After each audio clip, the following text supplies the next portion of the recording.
চতুৰ্দশ অসম আৰক্ষী বাহিনীৰ ৩৭ সংখ্যক প্ৰতিষ্ঠা দিৱস উদযাপন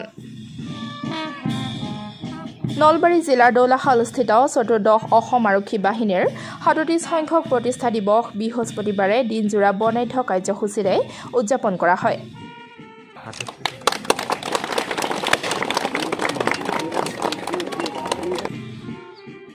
১৯৮৭ চনৰ ৮ ফেব্ৰুৱাৰীত দৌলাশালত স্থাপন কৰা হৈছিল চতুৰ্দশ অসম আৰক্ষী বাহিনীৰ সদৰ কাৰ্যালয়।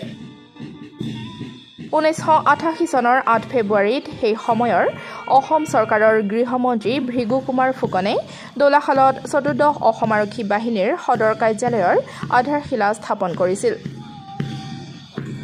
বৃহস্পতিবাৰে ৩৭ সংখ্যক প্ৰতিষ্ঠা দিৱস উলহ মালহেৰে বাহিনীটোৰ মুখ্য কাৰ্যালয়ত উদযাপন কৰা হয়। প্ৰতিষ্ঠা দিৱসৰ কাৰ্যসূচীত মুখ্য অতিথি হিচাপে উপস্থিত থাকে নলবাৰী জিলাৰ আৰক্ষী অধীক্ষক IPS সুপ্ৰিয়া দাস। জোৱানসকলৰ অভিবাদন গ্ৰহণ কৰি পতাকা উত্তোলন কৰে নলবাৰী জিলাৰ আৰক্ষী অধীক্ষক সুপ্ৰিয়া দাসে।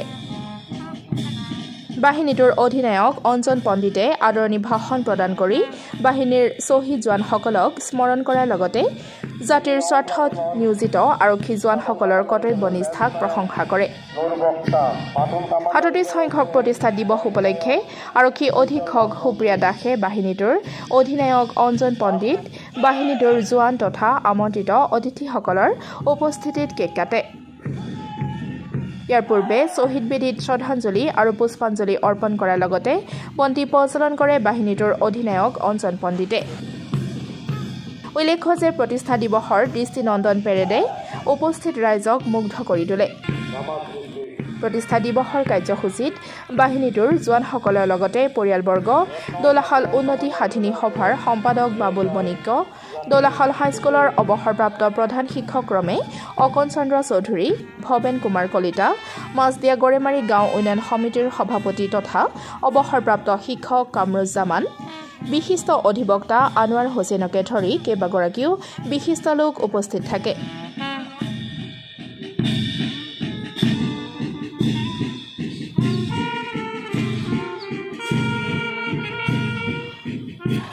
It is a day of great pride. हम सबके लिए एक गर्व का दिन है कि 37 years complete हुआ है और 14th APBN from Nalbari district police point of view 14th APBN का बहुत बड़ा योगदान रहा है। जब भी कोई भी लॉ एंड ऑर्डर सिचुएशन होता है, रूटीन पेट्रोलिंग, नाका चेकिंग, हर चीज़ में 14th APBN and Nalbari DF are going hand by hand to ensure law and order across the district. Of course 14th APBN के जो कॉन्स्टेबल्स है they go beyond Nalbari district and पूरे असम में उनका डिप्लॉयमेंट होता है विभिन्न सिक्योरिटी अरेंजमेंट्स और ड्यूटीज़ में। तो आज ये इंस्टीट्यूशन की एक लिए एक प्राउड मोमेंट है and बहुत बधाई to all officers and personnel who are part of this institution and also all commandants from 1987 till date till Shri Pandit who have had the vision to develop the institution to where it stands today. उनका तो योगदान है ही, परंतु उनका भी बड़ा योगदान है जिन्होंने आपके इंस्टीट्यूशन को लीड किया है और विजन के साथ बनाया है। उन सभी को बहुत बहुत बधाई।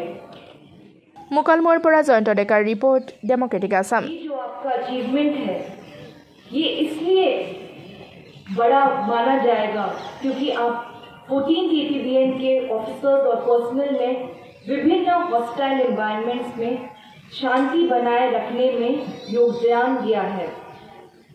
कभी मिलिटेंट ऑर्गेनाइजेशंस के आतंक से बचाव करने के लिए अपने नाका ड्यूटी और पेट्रोलिंग में डिस्ट्रिक्ट पुलिस का साथ दिया है, तो कभी VVIP विजिट्स में एंटी सोशल एलिमेंट्स को दूर रखने में आपका योगदान रहा है। पब्लिक प्रोटेस्ट के समय में भी अपने ड्यूटी के माध्यम से आपने इंश्योर किया है कि कानून को कोई अपने हाथ में ना ले सके और लॉ एंड ऑर्डर सदा बने रहे। अभी कुछ ही देर पहले परेड के समय आप सबकी इंक्लूडिंग अंडर ट्रेनी कांस्टेबल्स की वही दृढ़ता और उत्साह 1967 চনৰ 8 ফেব্ৰুৱাৰীত এই বাহিনী প্ৰতিষ্ঠা হৈছিল আৰু কাৰ্যকৰী হোৱাকৈ কাহিলীপাৰাস্থিত 4ৰ্থ অসম আৰক্ষী বাহিনীত এই বেটেলিয়নৰ অধিনায়কৰ কাৰ্যালয় হয় আৰু 4ৰ্থ অসম আৰক্ষী বাহিনী অস্থায়ীভাৱে গঠন কৰাৰ নিৰ্দেশ দিয়া হয়। পৰৱৰ্তী পৰ্যায়ত 1988 চনৰ 8 ফেব্ৰুৱাৰীত সেই সময়ৰ তদানীন্তন অসম চৰকাৰৰ গৃহমন্ত্ৰী প্ৰয়াত ভিঘু কুমাৰ ফুকনদেৱে নলবাৰী জিলাৰ দৌলাখালত স্থায়ীভাৱে এই বাহিনী আধাৰশিলা স্থাপন কৰে। তেতিয়াৰ পৰাই 8 ফেব্ৰুৱাৰী দিনটো 4ৰ্থ অসম আৰক্ষী বাহিনীয়ে উলহ মালহেৰে প্ৰতিষ্ঠা দিৱস হিচাপে পালন কৰি আহিছিল। প্ৰতিষ্ঠিত কালৰ পৰাই কেইবাগৰাকী সুদক্ষ অধিনায়কে এই বাহিনীক নেতৃত্ব দি সুচাৰুৰূপে কাৰ্যনিৰ্বাহ কৰিছিল। মাননীয় মহম্মদ ইছাদুল্লাহ APS আছিল এই বাহিনীৰ প্ৰথম অধিনায়ক। তাৰ পিছত পৰ্যায়ক্ৰমে 20গৰাকী অধিনায়কে এই বাহিনীক নেতৃত্ব দি কৰ্মদক্ষতাৰ পৰিচয় দি গৈছে আৰু মই যোৱা 2023 চনৰ 20 ছেপ্টেম্বৰত এই বাহিনীত অধিনায়ক হিচাপে নিযুক্ত হৈ বাহিনীটোক আৰু এখোজ আগুৱাই নিয়াত নিজকে সমৰ্পণ কৰিবলৈ প্ৰয়াস কৰিছোঁ। আশা কৰোঁ আপোনালোকৰ সদৌতিয়ে মোক পূৰ্ণ সহযোগিতা আগবঢ়াই দেশ তথা জাতিক সেৱা কৰাত উৎসাহ আৰু প্ৰেৰণা যোগাব।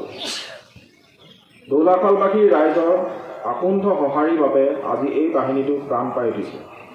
গাঁওবাসীৰ সহযোগিতাৰ বাবেই বাহিনীটোৱে 29 নং দাগৰ 350 বিঘা ভূমি অধিকৃত কৰি এটা বৃহৎ